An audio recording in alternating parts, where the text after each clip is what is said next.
بسم اللہ الرحمن الرحیم۔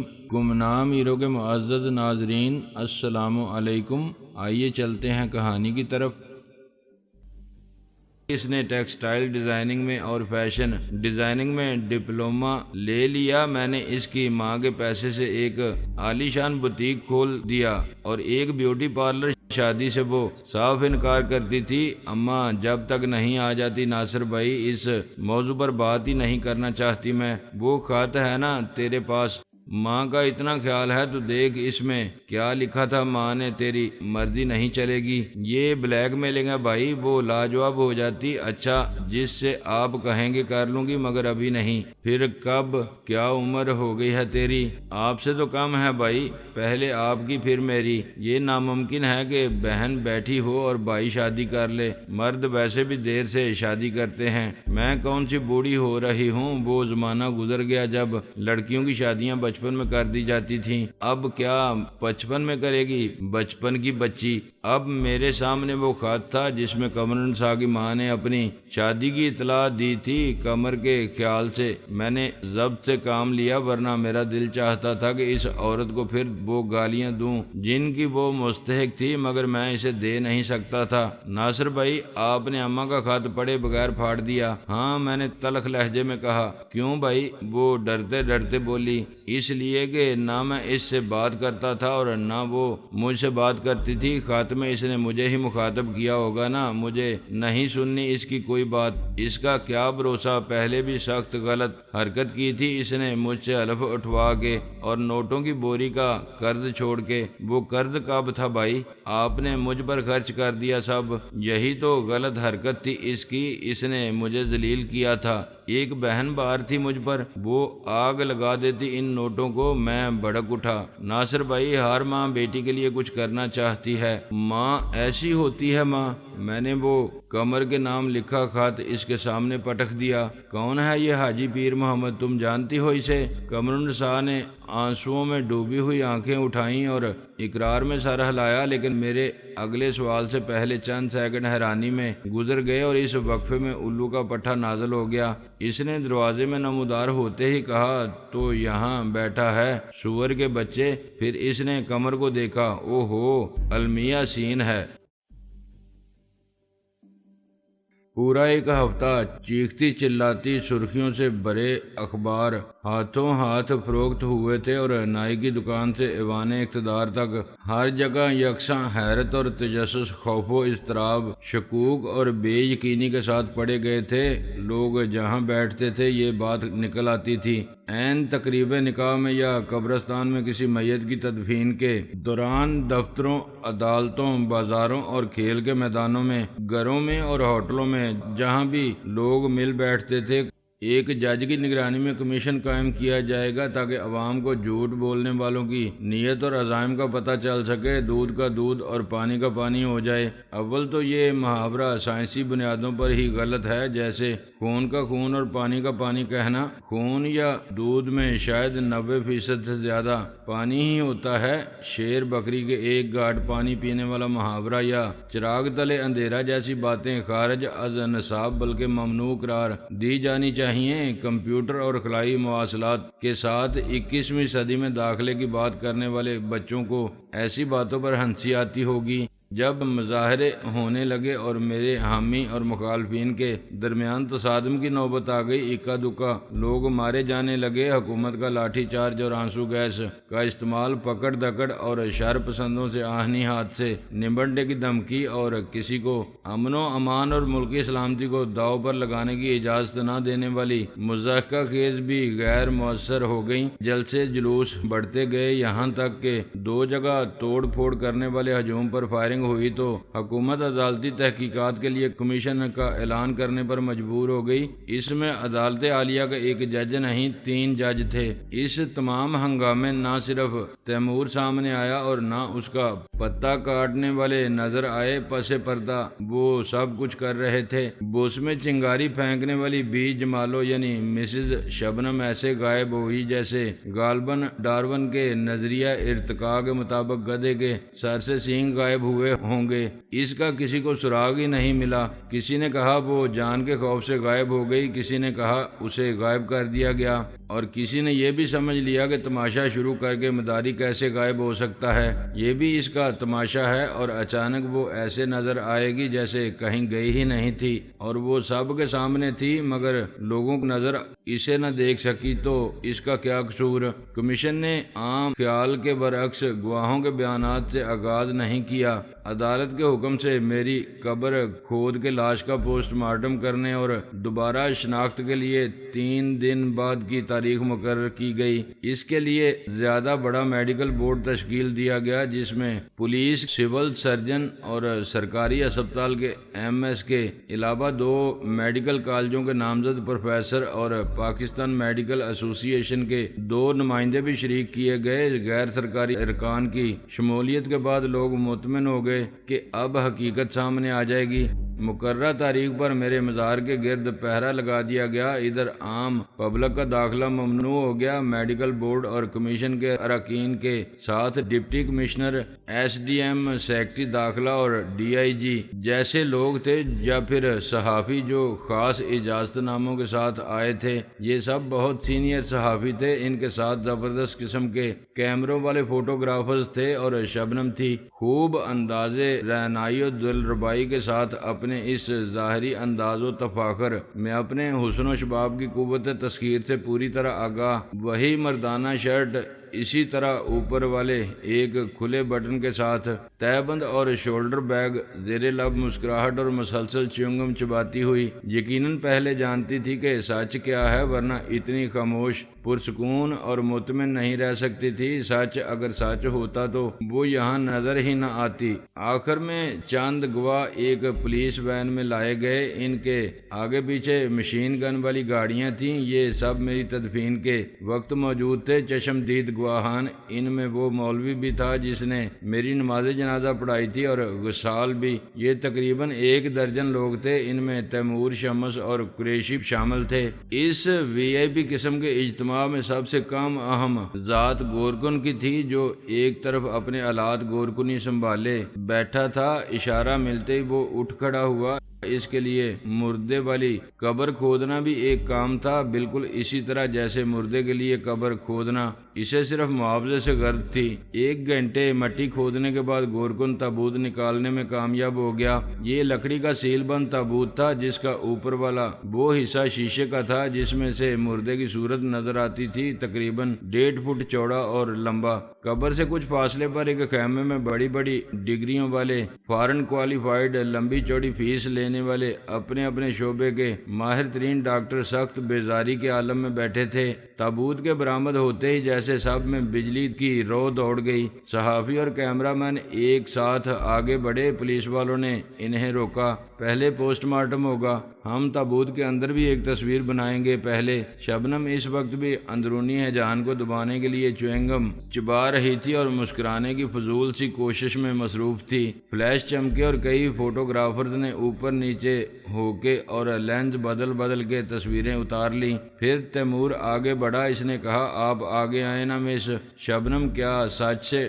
ڈر کے دور کھڑی ہیں؟ تیمور کی طرف دیکھے بغیر وہ آگے بڑھی اور تابوت تک پہنچ کے جھکی، پھر وہ جھکتی چلی گئی۔ اس کا رنگ لاش کی طرح سفید ہو گیا تھا۔ وہ تابوت پر گری اور پھر فرش خاک پر لڑک گئی۔ میرا دل باغ باغ ہو گیا۔ مداری کی بچی ساری دنیا کو الو بنانے چلی تھی، میرا کھیل کیسا رہا؟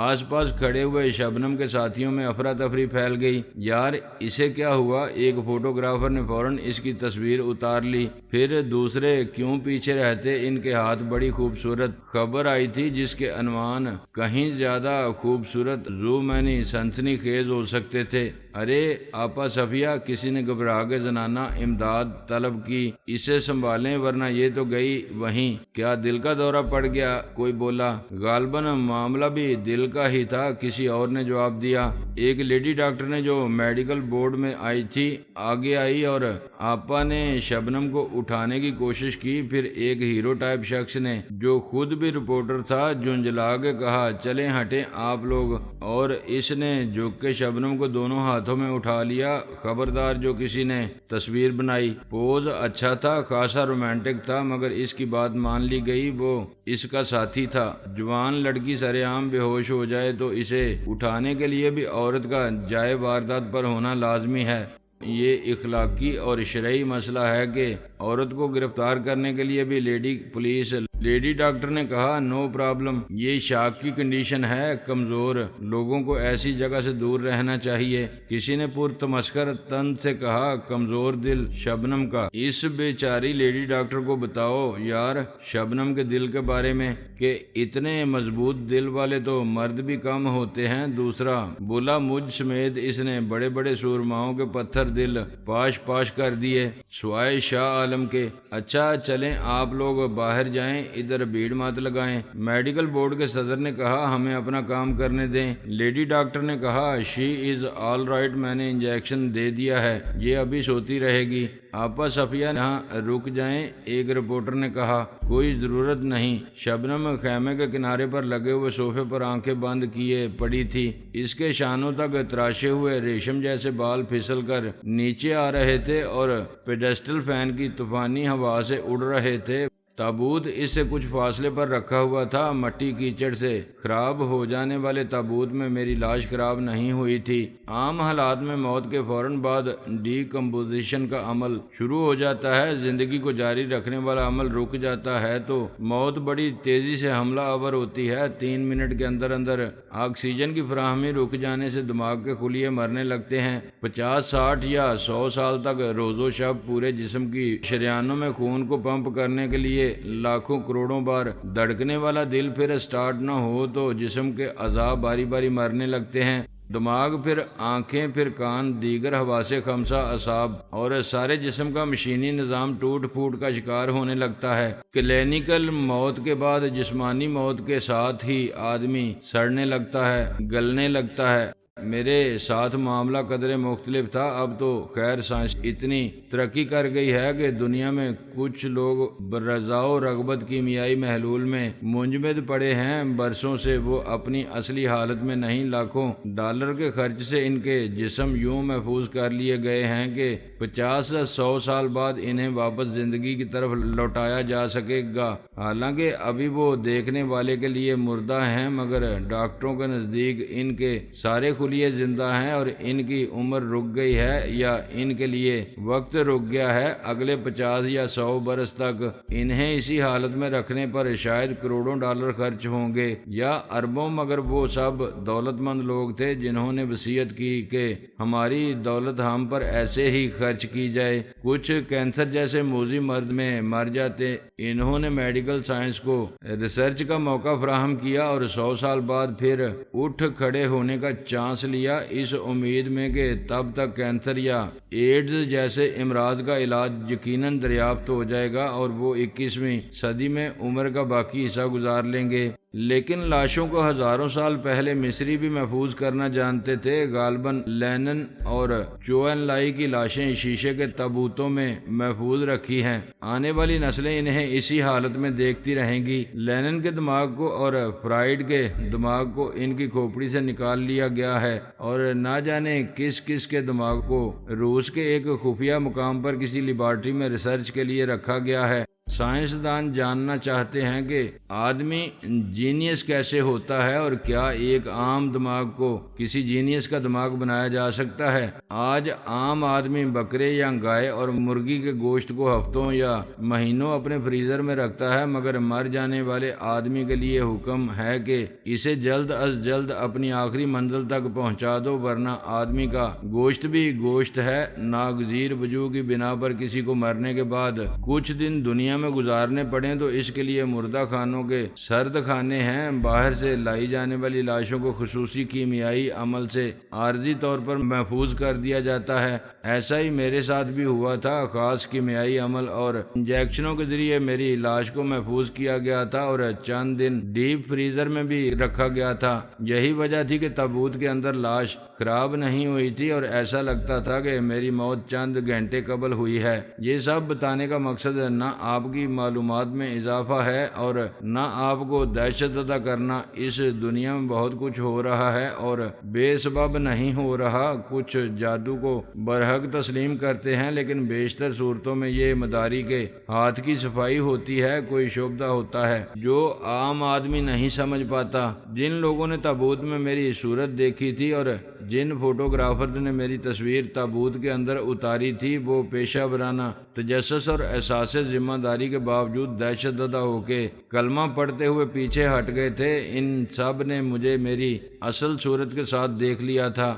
شبنم آخر کیوں بے ہوش ہوئی تھی؟ یہ شاک کی بات نہیں تھی، وہ واقعی شاک پروف تھی۔ وہ مردہ خانوں سے ہڈیاں چرانے والی اور قبرستانوں کی خاک چھاننے والی، شکستہ قبروں میں چھپ کر بیٹھنے والی اور خطرناک جنگلوں میں اکیلی ڈاکوؤں کے ٹھکانے تک پہنچ جانے والی، کسی سانپ یا بھیڑیے کو خاطر میں لائے بغیر جنگل میں رات بھر بھٹکنے والی لڑکی، حیرت انگیز بلکہ ناقابل یقین قوت ارادی اور ناقابل شکست حوصلے کی مالک تھی۔ حالانکہ دیکھنے میں وہ بڑی نازک اور نخرے والی معشوق ٹائپ لگتی تھی۔ گھر میں 220 وولٹ کا کرنٹ لگ جائے تو اکثر کچھ نہیں ہوتا، کبھی نہ کبھی پلگ لگاتے ہوئے یا غلطی سے شارٹ سرکٹ ہونے والے تار کو چھونے کا نتیجہ ایک جھٹکے اور جنجناہٹ کی صورت میں برآمد ہوتا ہے۔ لیکن اس کے باوجود ایسی خبریں بھی آتی ہیں کہ کوئی پنکھا چلاتے ہوئے یا پانی کی موٹر آن کرتے ہوئے مر گیا۔ شبنم نے بہت صدمے برداشت کیے تھے۔ اس کا ذہن بدترین اور بھیانک ترین صورتحال سے دوچار ہونے کے لیے تیار رہتا تھا، مگر آج اچانک وہ میری صورت دیکھ کے آؤٹ ہو گئی۔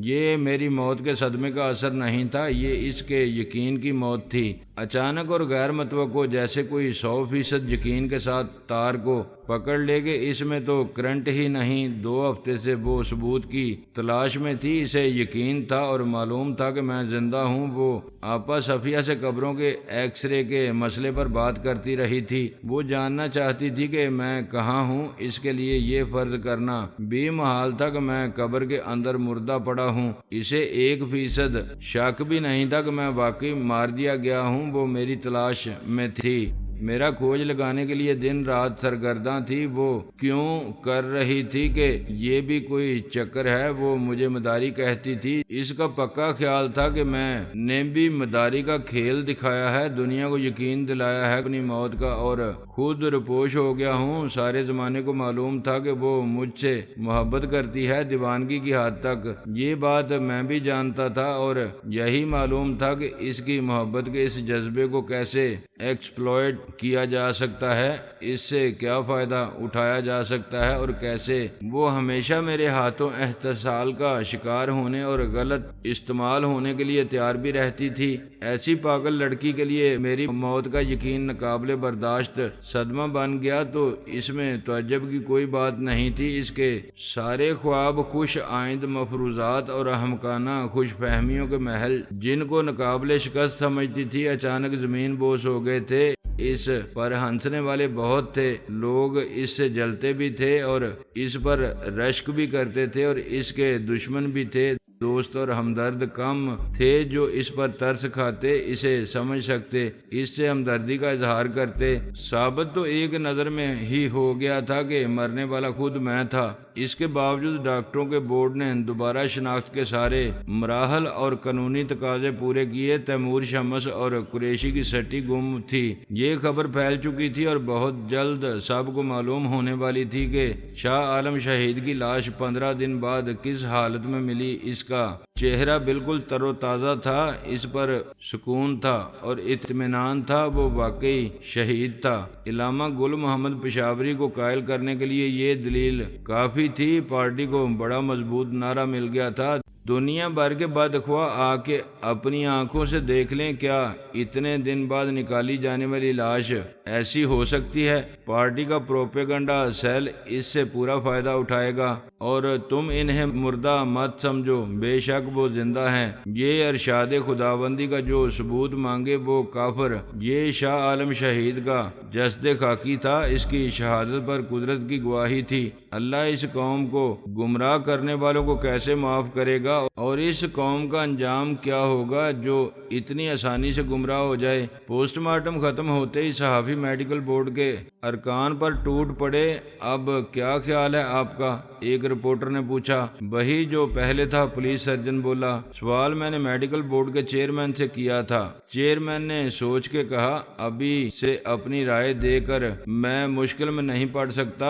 جو ظاہر ہے وہ آپ سب کے سامنے ہے، اور اگر کوئی نئی بات معلوم ہوگی تو رپورٹ میں آ جائے گی۔ رپورٹ کب ملے گی؟ دوسرے صحافی نے پوچھا۔ بورڈ کے اراکین غالباً پہلے ہی طے کر چکے تھے کہ صحافیوں کا سامنا صرف چیئرمین کرے گا۔ وہ میڈیکل کالج کا پرنسپل اور تیز ترار آدمی تھا، اسے اندازہ تھا کہ سوالات کی کیا نوعیت ہوگی، چنانچہ ذہنی طور پر وہ ہر جواب سوچ کے آیا تھا۔ رپورٹ عدالت کے مقرر کردہ کمیشن کو دی جائے گی۔ اب ان کی مرضی وہ آپ کو کیا بتاتے ہیں اور کب بتاتے ہیں۔ ہمارا کام ختم ہوا۔ برائے مہربانی مجھ سے یا میڈیکل بورڈ کے کسی رکن سے اس معاملے میں سوال نہ کریں۔ آپ تو جانتے ہیں کہ جو کیس عدالت میں ہو اس پر کسی قسم کا تبصرہ نہیں کیا جا سکتا۔ اس نے ایک ہی بار میں سب کو خاموش کر دیا۔ آپ یہ تو بتا سکتے ہیں کہ پوسٹ مارٹم کے علاوہ شناخت کے دیگر ذرائع کیا ہوں گے؟ ایک صحافی نے سوال کیا۔ اس کا جواب پولیس کے حکام دے سکتے ہیں۔ یہ میڈیکل پروفیشن سے تعلق رکھنے والا سوال ہے سر۔ آپا صفیہ نے کہا، یہ پوسٹ مارٹم وغیرہ قتل معلوم کرنے کے لیے نہیں ہوا تھا۔ اس وقت آپ نے شناخت ثابت کرنے کا کیا طریقہ استعمال کیا؟